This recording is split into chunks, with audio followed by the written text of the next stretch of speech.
Also in the background, I'm starting the YouTube live stream.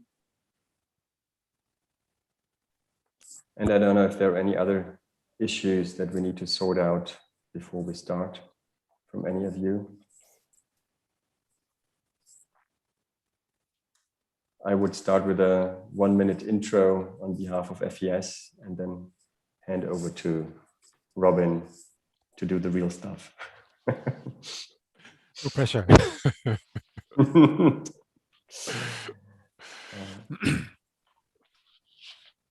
Okay. So should we get going? You're ready, Stefan, yeah. Okay, then I would ask you to switch off your cameras. And I will show the opening slide if I find it somewhere. Not yet. Let's see.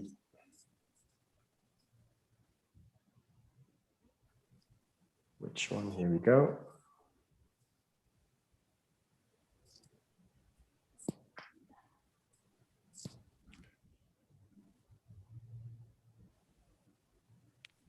And we are online in a couple of seconds now.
Hello, everyone, and welcome to this new episode of Social Europe Talk.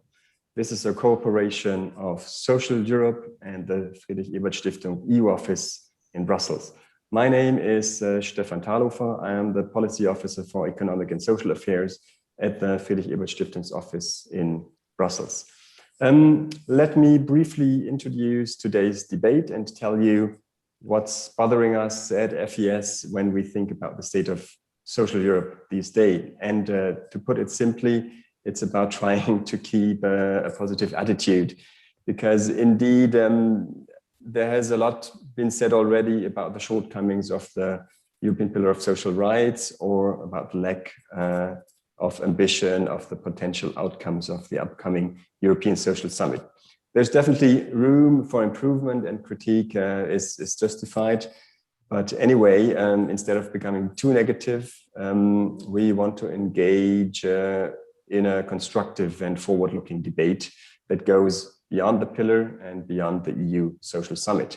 We rather want to discuss how change can be made possible around the right ideas on social Europe.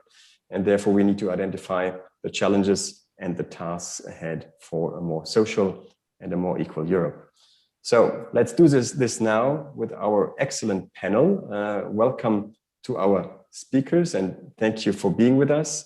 You will now be introduced by our moderator, Robin Wilson, Editor-in-Chief of Social Europe.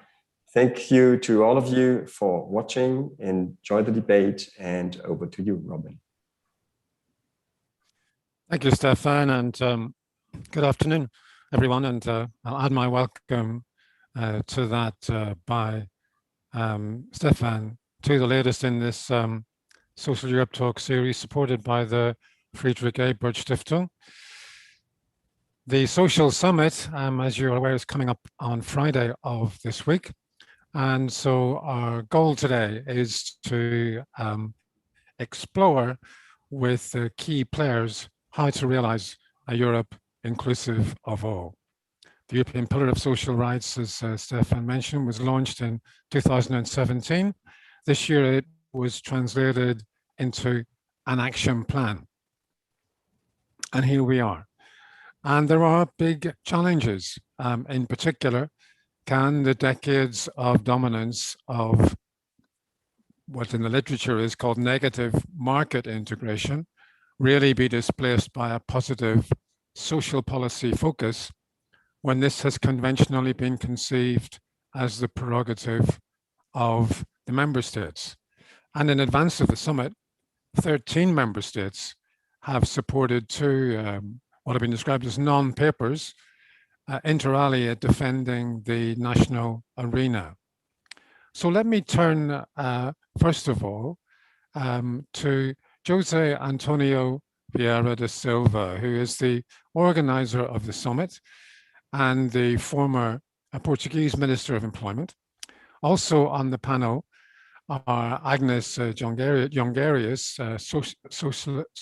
Socialists and Democrats, my apologies, Socialists and Democrats member of the European Parliament Committee on Employment and Social Affairs, Sandra Pereira, the left vice chair of the Committee on Employment and Social Affairs, and Andreas Butsch, head of the International Department of the German Trade Union Confederation. So Jose Antonio, let me start with you. What are your expectations? What are your hopes for the outcome of the summit on Friday?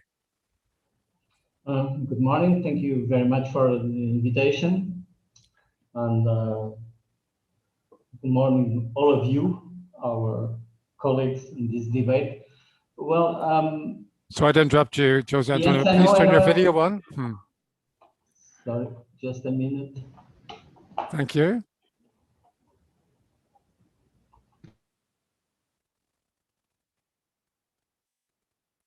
And we need to unmute you as well, Jose Antonio. The joys of Zoom meetings.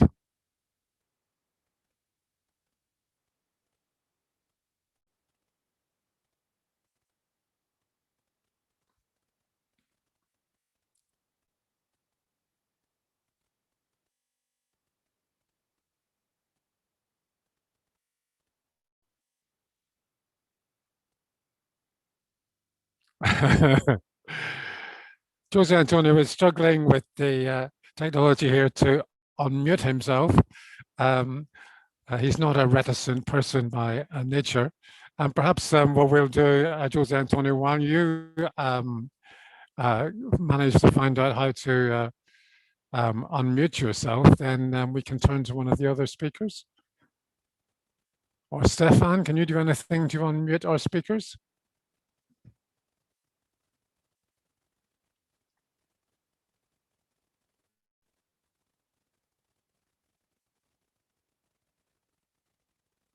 Stefan? Everything seems to be fine on our side, on the admin side. Jose Antonio's mic is open. Video is streaming. We will find a solution. All the mics I can see are unmute or mute there, Stefan, apart from mine. None of our speakers can unmute their mics, it seems. We can unmute. Oh, Agnes, you can talk. Okay. Yeah. No, but I think Jose Antonio is also unmuted in my screen at least. So yeah, perhaps that's the case. Yeah. If he speaks now. Jose Antonio, I think we're hopeful that you can speak now. Can you try again? Now it's unmute. It's unmute. Now. Now. Okay, Jose Antonio, No. please do. My apologies to those who are patiently listening to this live stream for this glitch in our technology.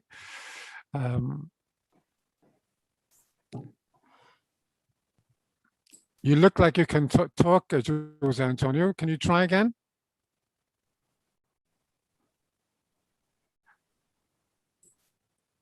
No? Okay. Stefan, can you help in any way? We can try and ask Jose Antonio to disconnect and re-enter the meeting. Yeah. I think that's going to be the answer, unfortunately. Maybe meantime then, I could turn to some of our other contributors while Jose Antonio was sorting out his technology. Agnes, if I can come to you first. One of the answers that the Socialists and Democrats have offered, and Sandra, I know this is also something that the left subscribes to.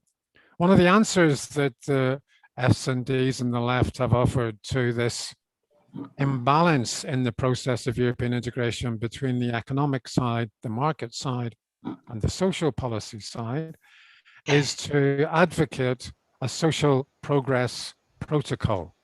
Now, can you explain, Agnes, to a layperson what is meant by a social progress protocol? I think it can be simply explained by stating that from the design of the European Union, it was clear that the economy is there for the people and people not for the economy. So let's say originally we started the European project first, of course, as a post-war project, but later on as the project in which, by bringing economies together, let the economies flourish, but also not for the sake of the economy, but to give people in Europe a better living. So it has been in the original design quite clear that the economy was to serve the people. And there, I think, in your question, you are asking about the negative consequences of the market integration. That indeed is something which is there and also shows its real face. That's the trickle-down economy, if I can call it like this. Let the pie grow and then everyone is getting a bigger piece of the pie. It's not functioning like this in the European level. And that's also, or perhaps mainly, because in Europe, we decided to work together on the economy side and on the financial side, but said that the social situation was something for the individual member states to deliver upon. And there you have seen also in the recent past, so let's say in the post-banking crisis, 2008, 2009, the economy wasn't growing, and the recipe from the European level was lower your welfare state, lower the level of collective bargaining, lower your minimum wage, to keep up a pace with the economic development. And there, while in the original drafting of the economic process, where the economy was serving the people, it didn't work out that well. And I think now we are here at this moment. It's clear that we should give the social indicators the same value, I think you should say, as the economic and the financial indicators, so that policy recommendations from the European level would not lead automatically to indeed austerity politics and pushing people into low-paid non-quality jobs. but a change for the better. And the expression we use for this is this social progress protocol. Make clear that if you are in a way trying to assess different policy proposals, not only look at, is this policy leading to economic opportunities? Is it leading to sound financial policies? But also, does it serve the people of Europe? So does these proposals lead to progress for citizens in Europe? And if not, these are not the right proposals. Okay, so I think this is the best way to explain.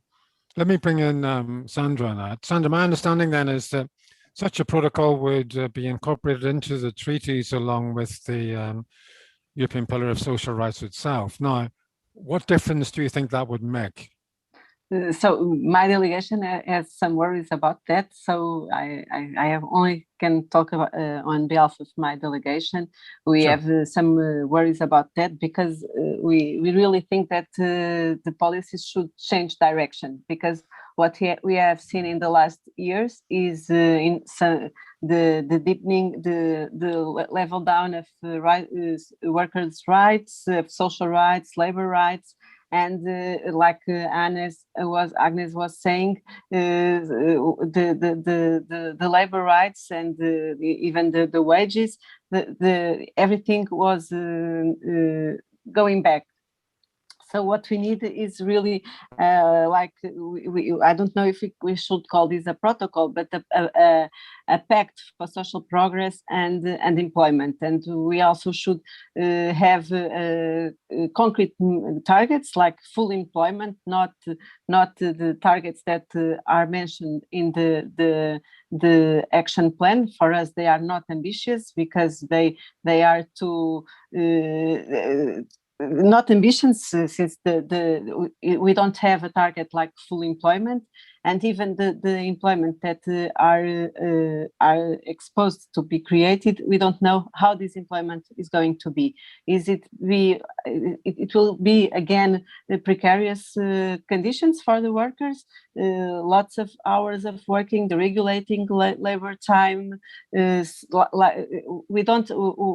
have some deep worries about that the European Union policies are following the same way, and this is all going back to this is it will be reflected in the lives of peoples and the workers. So what we really need is full employment with rights, and also with the some boosting in the public investment. This is also important, not only for all the population, but also with to fight against poverty and social exclusion, which, by the way, the target in this action plan is also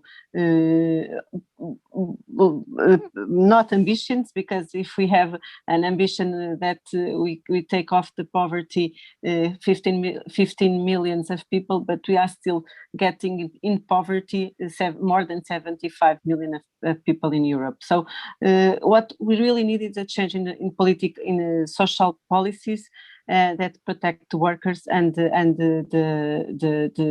investment in public services. Okay, let me stop you there, Sandra. I'm going to bring Jose Antonio in a moment because I think we now have him. But before I do so, I just wanted to bring in Andreas Budge from the German Trade Union Federation, because I wanted to ask you, Andreas, what you would say the trade union view would be of this idea of a social pact, which has been discussed, or a social protocol, whatever name we give to it. How does that look from a trade union point of view? Thanks, Robin. I think we are in a defining moment, not just in Europe, but at a global scale, in that while we may not see the end of a change in course in the general economic framework, we are already witnessing a change in discourse, and one is the condition for the other. The change in discourse is quite important, is quite dramatic, even if we look across the Atlantic, where, as Agnes already mentioned,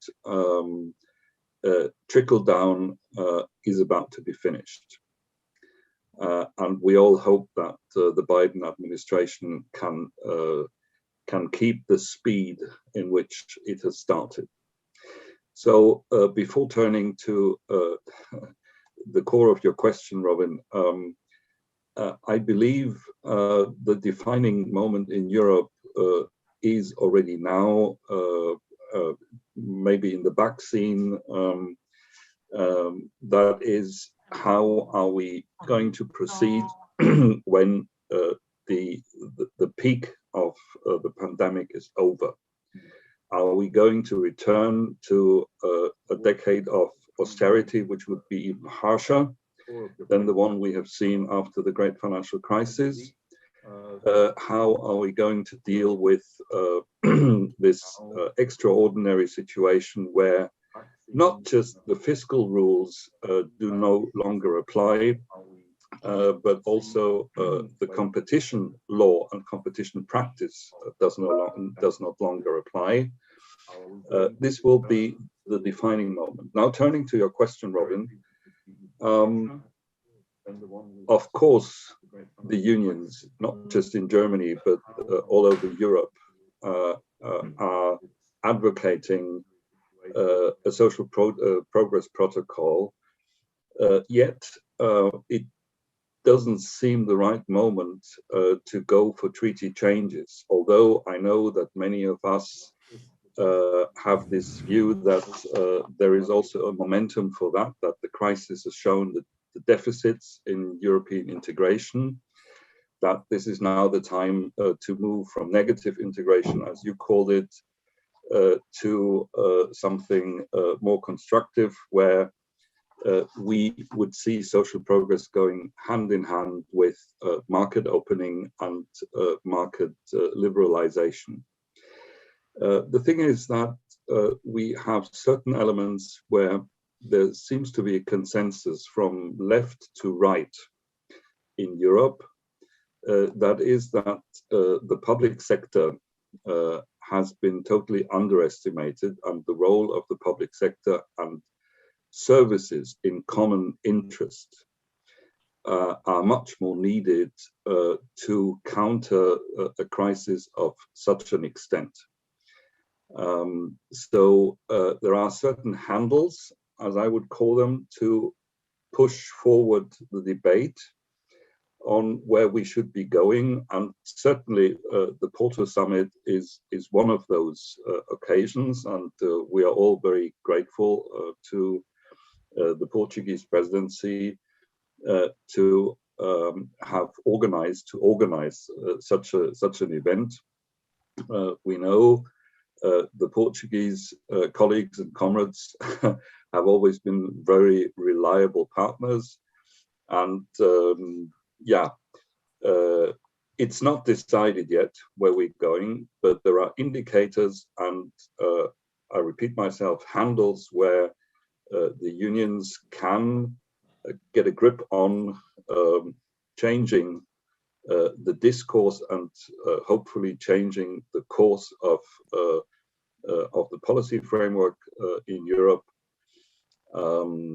And this can be done, without going for the big one, namely to change the treaties. I'll stop here for the moment. Hoping now, Jose Antonio's been very patient. I'm hoping now that we can bring you in, Jose Antonio. And now I'm going to ask you a more specific question than I would have asked you at the beginning, because Sandra has raised it about re-evaluating the public domain. And one way of looking at where Europe needs to go is the idea of Anton Hemmerich of a social investment state, where we would drive social policy forward by public investment. Can you see any way in which this summit on Friday and the work that you're doing could push Europe a little bit in the direction of a social investment state, Jose Antonio? What would you say to that? Thank you very much. Sorry for the problems. I think you are hearing me now. Yes. Okay. Well, yes. I think that the major problems we are facing when we are talking about the social policies are already spoken. We are living in a union that, especially after the launching of the monetary union, the launching of the euro, the Maastricht criteria, there is an unbalanced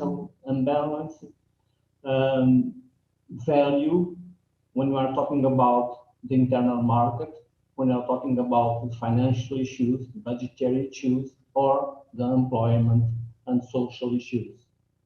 If we have strict rules for our budgetary policies, rules for the mobility of goods and services, rules for banking, it's very difficult to achieve consensus in the present European Union about social policies. So if we want to develop new approaches, we need to have a strong political stance on that dimension.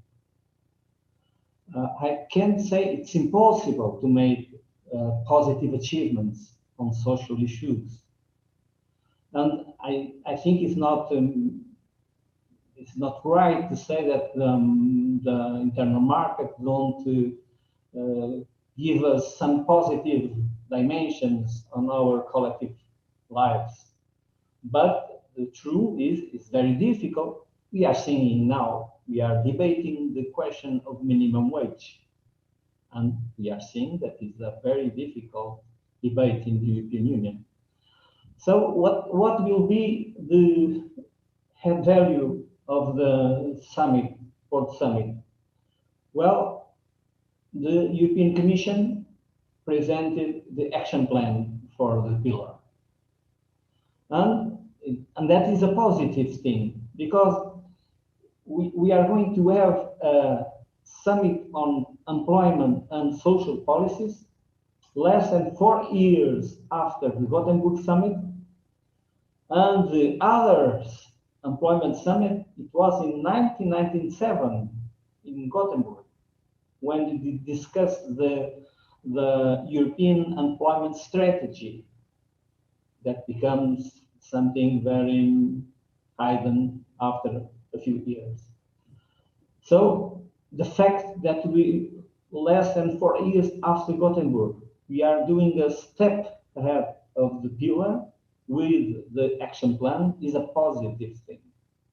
And we hope that it will be possible to have a commitment from the social partners and the civil society with the European institutions about the priorities of social policies, not only the goals, the employment, the lifelong learning, the fighting against poverty, but also about ideas like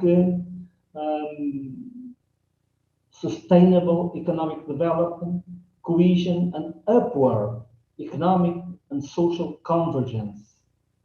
Well, having this kind of words, I can give you a lot of different examples. Having a common position from the social partners and the European institutions about this kind of goals, this kind of objectives, is a change. It's not a radical one, I agree. I think, as someone said, it's not possible right now with the present political puzzle of the European Union, perhaps the most complicated for years and years, it's not possible to change, for instance, the treaties when you are facing a severe crisis. But I think it's possible with with a strong stress. It's possible that we are going to recover from the COVID crisis. We are going to face the green challenge and the digital one with a different policy compared with the crisis of the depths of the crisis of the Great Recession. I think it's possible, especially because the people in the European Union are asking to that. They are concerned about employment. They are concerned about the quality of employment. And when this happens, everyone must take their own responsibilities. Well, I think in the last few years, there were some positive changes when we are thinking about the coordination of the European policies. For instance, the recommendations of the European semester begins to include some social issues, like the level of poverty and so on. But the main changes we lived in the last few years was the fact that for the first time, the European Union as a whole assessed funding for the new generation of European policies. That is something that was impossible 5 or 10 years ago. Many people fight for that when we cross the crisis of the depths of the crisis of the recession. It was impossible because there was a strong opposition from different member states. Now it is possible because the crisis shows that it's the only way. I think the same approach it's possible to develop when we are talking about social policies, but it's not an easy task. It's a fight of every day. You mentioned, yeah. You mentioned, Jose Antonio, there civil society organizations, and you mentioned public opinion, and the evidence of the recent Eurobarometer would suggest there was a strong citizen support for a more social Europe. And I wanted to invite all the members of the panel to come in on that point. If there is resistance from a number of member states, quite explicit resistance from a number of member states to any further measures of integration in the social policy arena, what can be done to capitalize on shifting opinion in Europe, and what can be done to involve the civil society organizations, including the trade unions, but also the NGOs, in trying to achieve a more social Europe? Yeah, we all saw that. I'm hoping to get someone else to come in on this, Jose Antonio, but go okay. ahead. Okay. Go ahead. No, go ahead. No, it's okay. Nobody else is jumping in, but yeah, no, go ahead. I know it's true. There are some strong opposition from different member states, and using different reasons why. There are strong oppositions to when they are talking about the positive steps on the convergence. The example of minimum wage is clear about that. But we can talk about social protection. Why don't we have a common position about the social protection of the so-called new forms of employment? There are huge differences between member states when we are talking about how to protect people working in a digital platform against unemployment, against sickness, or against old age. And that it was not possible in the last few years. I hope that the changes we are living help us to create a new mood, a new situation that help us to combine efforts. And that's why we try to have at the same with the same direction, not only the social partners but also the social platform that is representative of a large number of NGOs in Porto Summit, in order to reinforce that idea that now is the moment where it's necessary to put all our efforts in the same direction, and the direction is approaching the European Union to the citizens, to the women and men of our communities. Okay, Jose Antonio. It's difficult, of course, but I think it's possible. Okay, Jose Antonio, I want to come to Sandra in a moment because she was shaking her head on the social semester, and we'll get to that. But first of all, I wanted to ask Andreas. Andreas, if you were to give me three priorities in terms of those issues of employment and security, what would they be? Would they be the minimum wages directive? Would they be the issue that's been around for a long time of an unemployment reinsurance scheme? Would they be guarantees of access for workers to collective bargaining? Or what would be your key concerns to have a more secure situation than the very insecure labour market many workers are facing in Europe today? It is actually our federal board, which is the presidents of all our affiliated unions, plus the DGB executive board, that has approved a declaration today in view of the Porto Summit, and we have identified the following priorities there.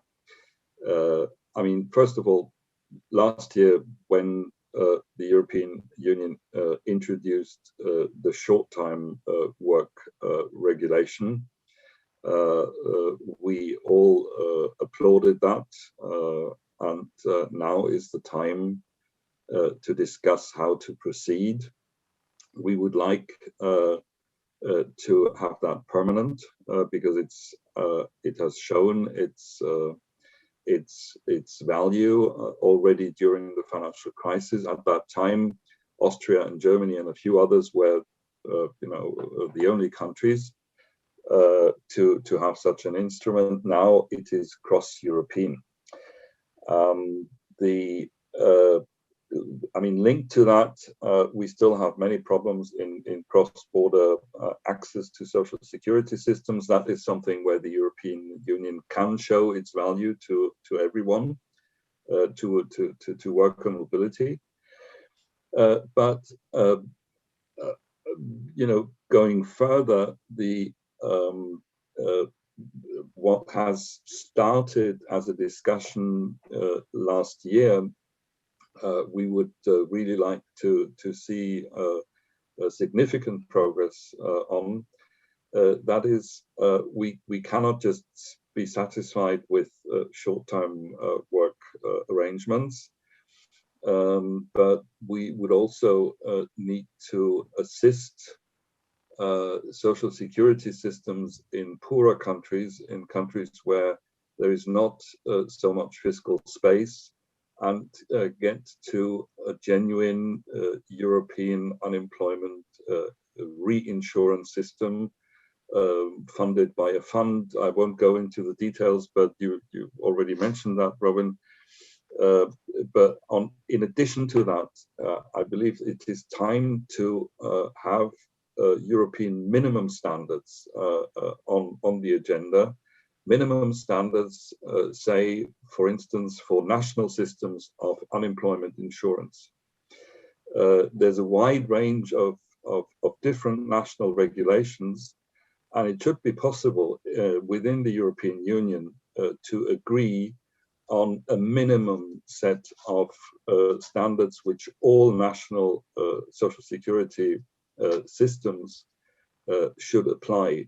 You see, in Hungary or in Romania, the duration for receiving unemployment benefits is just about 3 months. This is absolutely ridiculous and not sufficient. Then we should set also minimum standards for replacement rates of these unemployment insurance systems and so on. But going beyond that, the Europe of health, making health systems more resilient and more apt to countering such crises as this pandemic, and we can be sure that it won't be the last pandemic that we'll see. We're living in a globalized world, and viruses don't know any national borders. So the Europe of healthcare and public healthcare should be on the agenda, and obviously what I mentioned before, we need to reform the fiscal policy framework. These are all the priorities that I would mention. But there is one big absentee, including in the Porto agenda, on the Porto agenda, and that is democracy at work. It is how you involve employees, workers in the two main and really important changes and transformations that we are all talking about, but we haven't really seen how to get to grips with that. It is not just digitalization, which has made a huge leap forwards during the pandemic, but it is the transformation, the whole transformation process to get to a carbon-free economy. And there you need to have worker involvement. You need more consultation and information rights, or as we call it in Germany, co-determination rights. At the level of the ETUC, we found a formula and named it democracy at work. This is what we need. Without worker involvement, you will see a lot of resistance to change. You will see a lot of anti-European reflex, because if workers only see that, it is business's interest, it is the markets that decide about their future, their quality of employment, their level of collective bargaining, and so on, that won't help much. It is to get them on board, to make clear that they are part of the process of structural change, that it is not just management, up to management to decide about their fate and about the fate of their companies, of their employers, of their employment. So this is regrettably the big item, which should be actually one of the highest on the agenda, that is lacking in Porto. I mean, including during the German presidency in the last, in the second half of last year, we didn't really manage to get this on the agenda, except for the small caucus of socialist ministers or shadow ministers. There it was discussed, but this is really something that we should make a lot more pressure on. And this is also partly then a response to your question, Robin, how to achieve that how to achieve social Europe, and how to involve more actors. It is the people at their workplace that you would need to get involved through all the instruments that that we have discussed in previous years. There's a lively debate within the ETUC on that, and this is something that is not just public policy, but this is democracy and social progress at the workplace. It is where people feel it best and directly. Sure. Okay, and Agnes, I want you to ponder for a moment before I bring in Sandra. on the social semester. I want you to ponder, maybe coming in afterwards, on where women workers fit into this, specifically in the context of the pandemic, the growing focus on the care economy, issues of work-life balance that have become very evident, and issues which, frankly, because they mainly involve women, have not been so prominent on the social policy agenda in the past. So if you could think about coming back on that, but I wanted to return to Sandra, because I did see her shaking her head. And it is an important issue, because obviously how we monitor progress or regress in terms of social Europe is very important. And the issue of the social semester, so the social scoreboard, is part of that. So Sandra, what are your thoughts on that as to how we should monitor where we're going? So we are fully against the European semester, and for instance, with and now I'm going to connect to something that Andreas said, and one thing about José Antonio had said before too.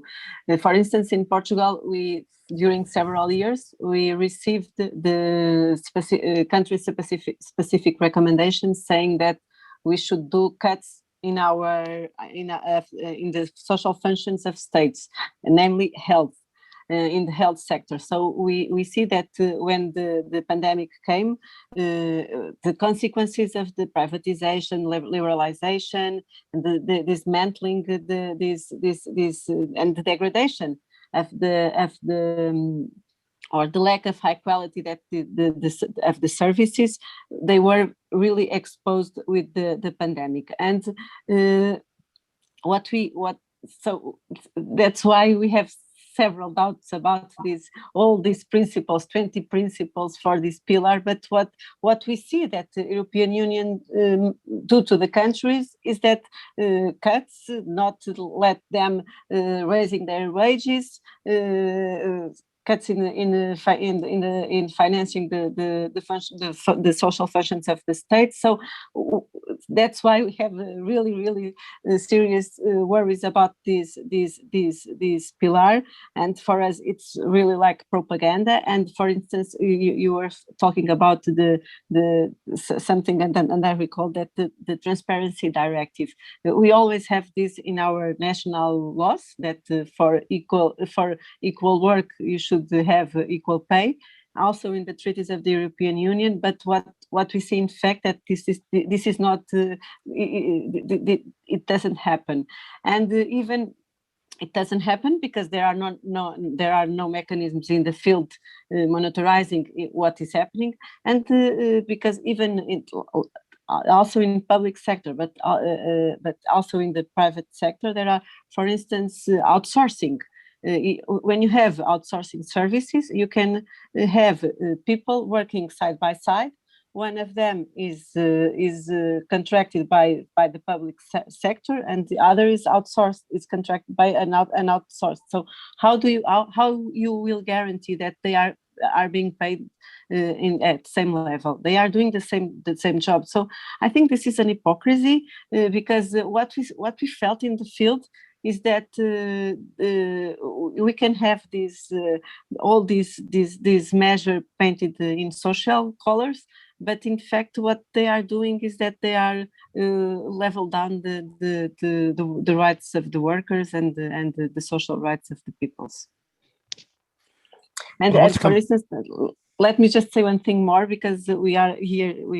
I've already said about the transitions, the digital transition and the green transition, and this is also and the question that is also in this domain, that is the transition between jobs.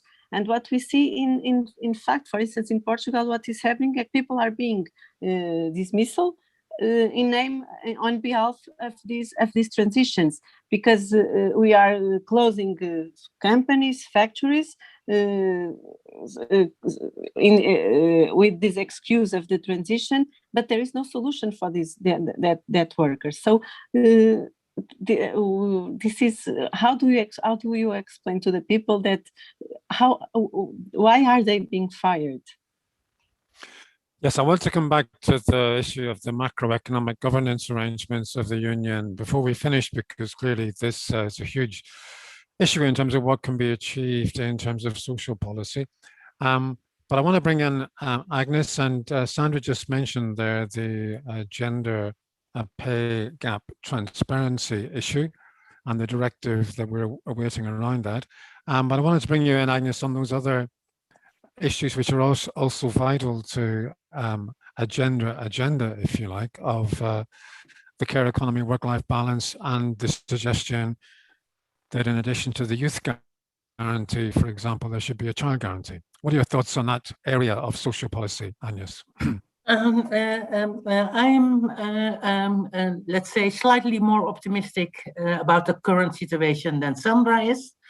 And she will forgive me for that, but I think we have a window of opportunity in changing not only the narrative, but also the policy making at the European level. And why am I saying this?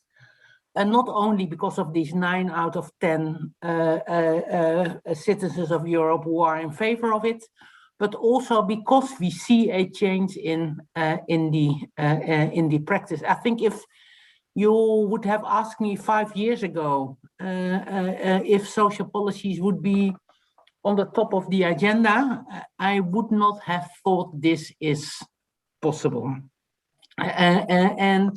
Yes, this little booklet out of the Porto Summit changed things, and the fact that the Portuguese said that their first priority for their presidency was the social issues, and that they are going to organize this second social summit in Porto is also a sign of a changed wind. And that's quite clear also related to the whole pandemic, because I think everyone is aware that who are keeping our economies afloat at the present moment, these are indeed the women working in the healthcare, those who are cleaning the hospitals, women working in the services industry, taking care of children, but also men working in logistics, because indeed during the pandemic a lot has been changed. But it's also clear that this pandemic is working as a, let's say, a kind of a looking glass, showing already existing problems in the labor markets in Europe. And the pay gap between men and women is such an existing problem.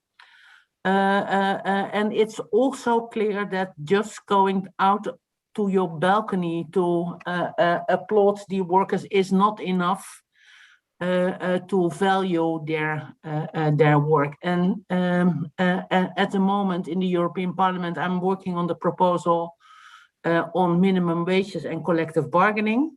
And here, instead of the recipe from 10 years ago, which was lower the minimum wages, lower the level of collective bargaining, now the European Union is saying, raise the minimum wages and raise the level of collective bargaining. And we know every worker is going to profit, but because more women are working at minimum wage levels, more women are going to profit from this proposal. So I think this is important. And Jose Antonio, of course, pointed out to member states who are, let's say, a little bit hesitant.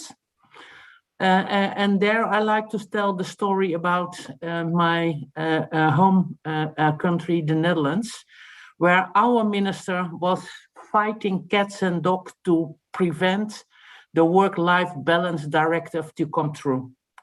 So he has been lobbying and calling and etc., etc.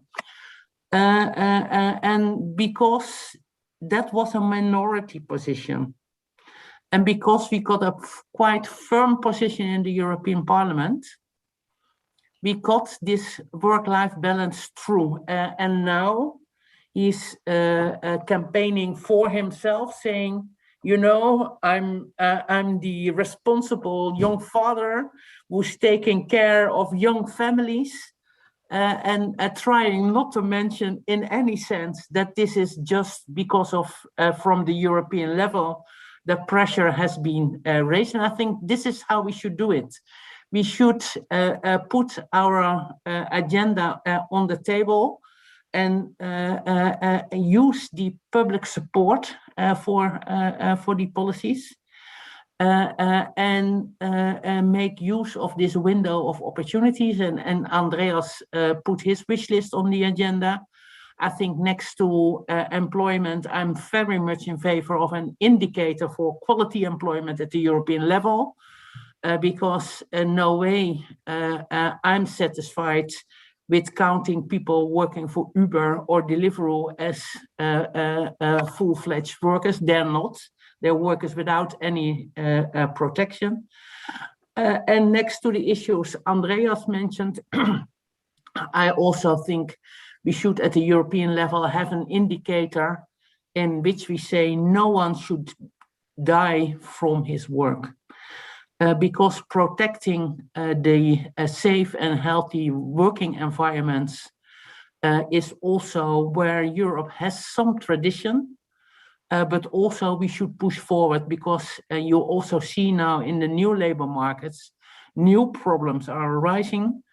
There are still dangerous substances with which people have to work, but also the whole issue of mental health in a digital economy is also to be addressed. So I would, in my wish list, occupational health and safety issues are also very high on the agenda, next to quality jobs and next to reduction of poverty.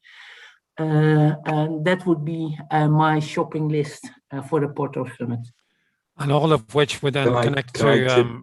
Can I briefly chip in and say that, of course, Agnes and I, we could go shopping together, because I would subscribe 100% to what you just said on your priorities. I just didn't want to be too long earlier. Yes, and I was just about to say, and I'm sorry for interrupting, that I thought that what you had said, Andreas, about workplace democracy was very important in that regard, because obviously the kind of issues that Agnes just mentioned all depend on there being avenues at work where workers can have a voice, can bargain collectively, and can be in a participatory relationship with their workplace, where issues such as occupational health and safety can be promptly and adequately addressed. Jose Antonio, I wanted to ask you, as a former employment minister, we've been talking now about these new forms of employment, though they're often, as Agnes says, they're often not called employment by the employer.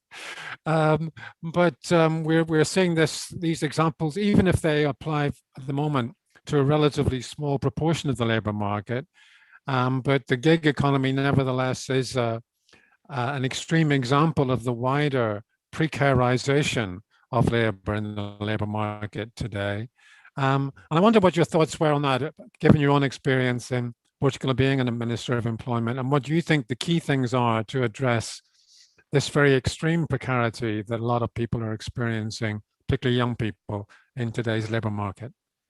Well, if we saw the position of many economists and many people that write about the future of work, the people say that, well, in the future, the majority of jobs are going to be autonomous ones. But if you look at the numbers, if you look at the figures, Eurostat, in the majority of the member states, in my country, for instance, what gives the driver of the growth of employment during 5 years was not self-employment, but employees on companies or state. So we have to, but it's true that something is changing in the labor market. It will be not useful to close our eyes and not to see that the economy needs different answers from different evolution of technologies and market and so on. So I think the key question is create a strong combination, a strong link between a more regulated labor market in order to become impossible the growing of the bogus self-employment that we see all around Europe, and combining that with a strong increase in social protection for the real self-employment, because the people have the right to have their own job. But in that case, we must change some rules in order to guarantee they have the same protection that the other guy that is working in a factory or is working in the school or so on. So I think if we combine these two dimensions, a better regulation, a regulatory framework that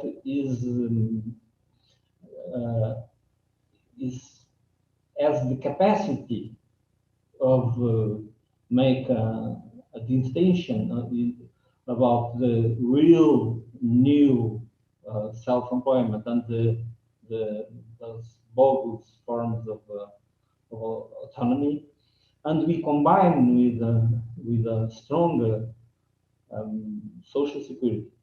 And if we have a three dimension, is lifelong learning, is giving opportunities to the people to adapt to this new situation, we are going to have better opportunities to face our challenges. I think it's just finalized. I think it's well, we can say that it's not very difficult to have some consensus on the diagnosis of the situation. It's a little more difficult to find a consensus about the way out.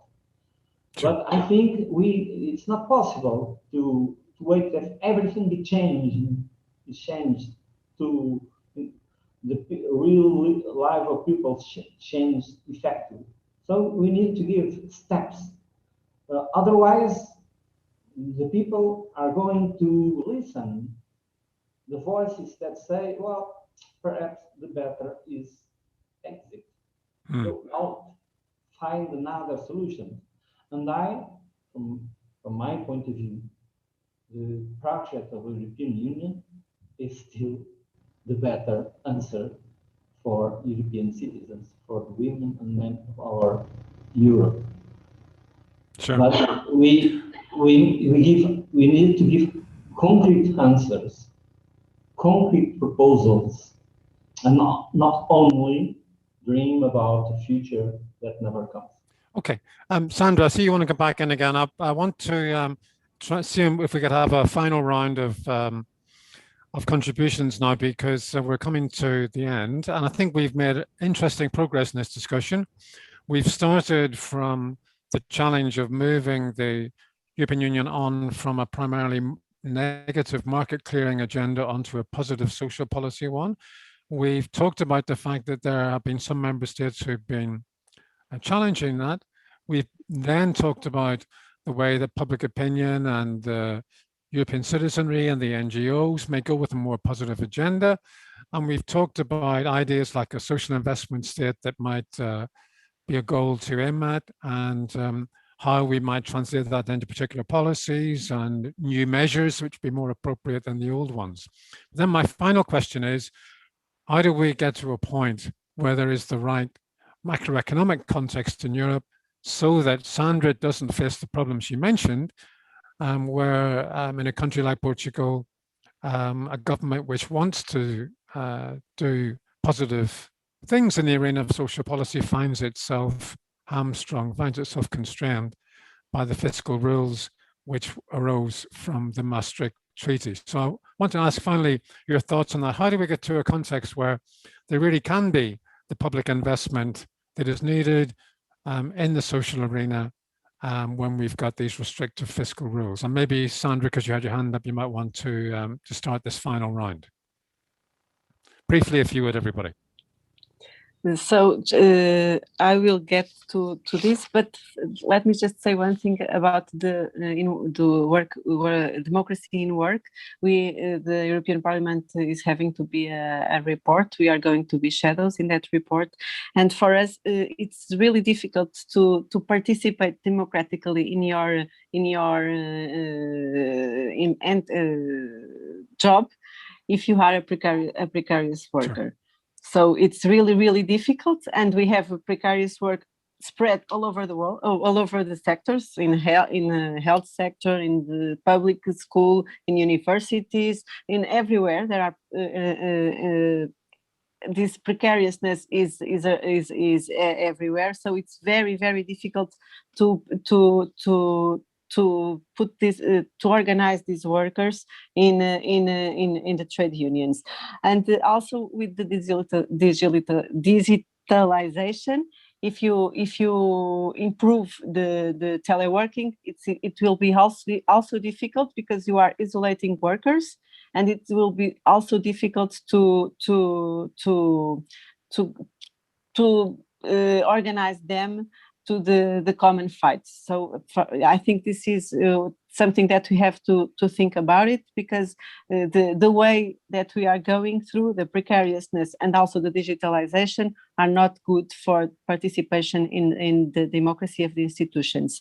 And so about your question, I think if we have that's, I think it's a good question. So how can this action plan would be put in action if we all have these budgetary constraints that we cannot make the investments that the peoples need and the countries need to develop?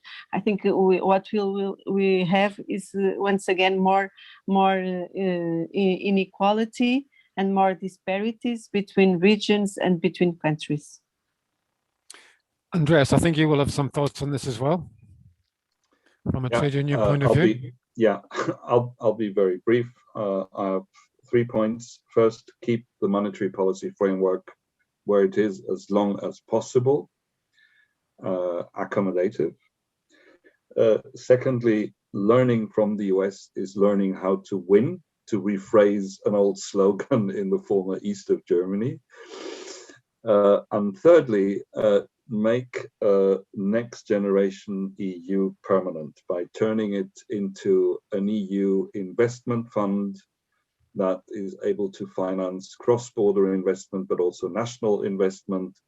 And we're looking forward to evaluate all these national recovery and resilience programs that are destined to improve public infrastructure, health infrastructure, social infrastructure, everything that we were desperately lacking over the last decade.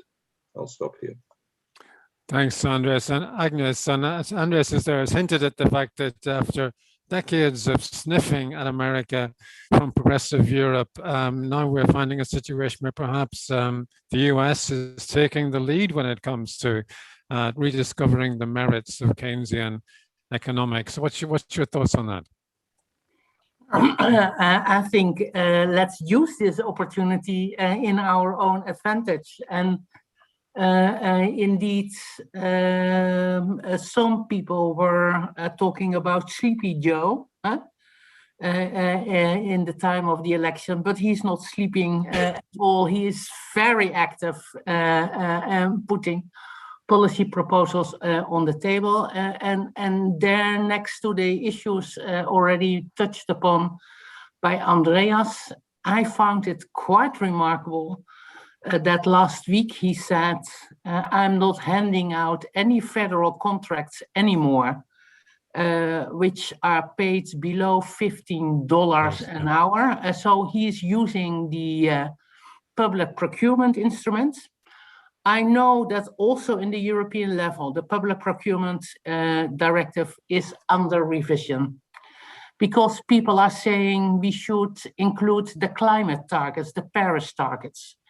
Why not use this opportunity to say also if there is so much money spent from the European level, we are also having social conditionality. So we are indeed saying no euro spent without involvement of the trade unions, without checking whether this company we are handing out this contract to is paying decent wages and giving decent contracts to their workers. And I know that inspired by the fight for 15, which has started as a fight from workers with McDonald's, etc., got the support of Bernie Sanders and Alexia Cortez. We could also learn from that. So let's mobilize people in a fight for decent minimum wages and say, why cannot Ursula von der Leyen learn from Joe Biden? Use your European money to make progress on the social issues and not only on climate issues. So that would be my plea, and that's quite simple, I think. So last word to you, Jose Antonio. Looking way beyond Friday and the summit, what would be your vision of how we can get to a Europe where we go beyond austerity and are able to find the resources to support public investment in the way that suddenly non-sleepy Joe Biden is proving able to do? Just briefly, Jose Antonio, those are the final words to you. Very briefly, all of us are very happy when hearing the President Biden talking about minimum wage, talking about the public investment and so on. I don't want to say that Europe must learn from the United States, because the United States is applying many of what are the basis of our social model, of European social model. Because if we have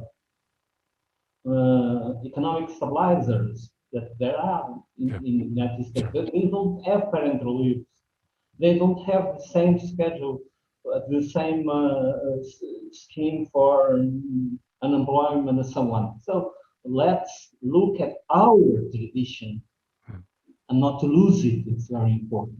So I think the one of key questions for the next few years is how are we going to implement the next generation of European policies?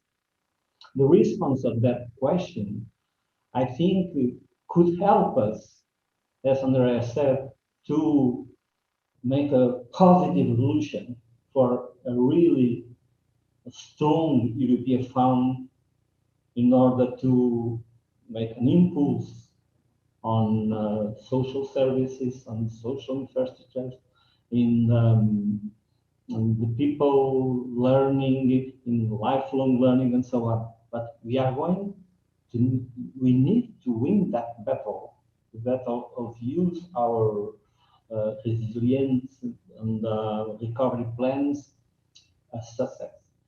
We must win that battle, and that has not only economic effects, mainly they have social effects. And is a very strong tool in our hands. Let's use it, and yes, we can do it well. Okay, well, I think we've covered a lot of ground. We talked a lot about what Andreas called the handles or the levers of social policy, which are available at national and European level. And if all those levers were to be deployed in the right direction in a coherent way, we could obviously make some progress. We will see what happens on Friday. This is only one episode in a debate which will go on for a long time. But I want to thank you all for your contributions today. I hope those of you listening have found it edifying, and that we can all look forward to, as the years and decades continue, a more social Europe than the one we've had before. Thank you very much. Thank you. Bye-bye.